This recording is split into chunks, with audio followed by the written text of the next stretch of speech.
All right, Ed, welcome back. The world's in a little bit of a different place than the last time we saw you. Talk to me. How have things gone since your last fight, and how were you able to manage through the pandemic? I've been managing pretty well. If anything, I felt like I've been getting a lot of one-on-one time in the gym. And, just coming off that last fight, I feel like I've learned a lot. I feel like I'm coming into the ring with a lot more this time around. I feel like I've experienced some things that have been, priceless towards me just getting better and growing as a fighter.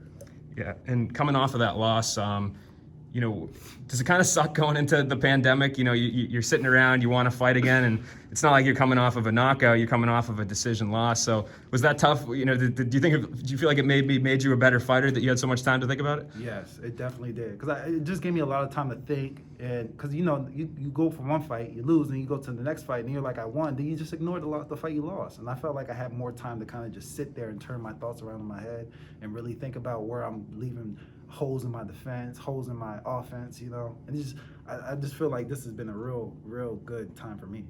And what do you think the biggest takeaways were for you? You just talked about the holes. Was this a really good learning experience? Were there specific things that you were able to take away? Yes, just complete fighting, being a complete fighter.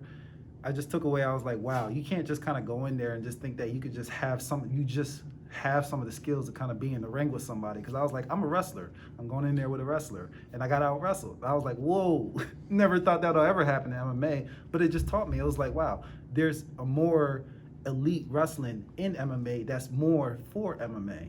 And then I wouldn't have seen that if I didn't go against somebody like that.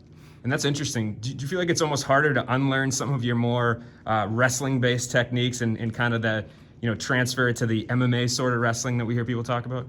Yes, because a lot of times when you go into the room and you're drilling with all these guys and nobody knows how to do wrestling, you could show them anything. You could show them something from jiu-jitsu. You could show them you throw people. Judo. You can show them judo, and they'll be like, "That's wrestling." They'll be like, "That's wrestling." But if I go into the cage and I'm trying to do judo, I'm not gonna do that very well. I'm actually gonna suck at it because somebody who does judo is gonna be like, "This is horrible technique," And then when I went out there and I was wrestling, I was like, most of the stuff that I do with wrestling, I don't normally succeed with. I didn't succeed with it in that fight, and I was like, okay, there's some things I need to cut out of my arsenal, and there's some things I need to add, and there's some aspects I need to pay more attention to, and honestly, I felt like that's all been coming together during this camp. Let's talk about this upcoming fight. How excited are you to finally have kind of the loss in the rearview mirror, the pandemic in the rearview mirror, and be competing once again here? It's awesome, honestly.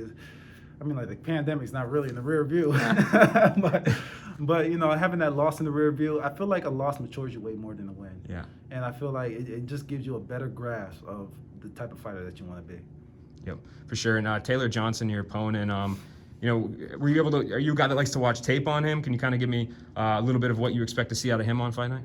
I definitely expect him to come out, trying to keep the fight close, definitely not trying to keep it at a rangy fight. He wants to bring it close. He wants to get a body lock. He wants to start doing some wrestling. That's definitely where I want to take it. That's where I want it to be anyway. Yeah, and when you play out the fight in your head, is there any specific way you see it getting done? You think you get it done inside the distance? You trying to drag this one out and work on your judo techniques a little bit? Or? Well, in the perfect world, I go out, corner them, take away everything they has offensively, and just slowly either get the knockout or get a submission. But in the imperfect world, which I've been experiencing mostly, I can see it going to decision, me edging him where I have a little bit more experience. Cool.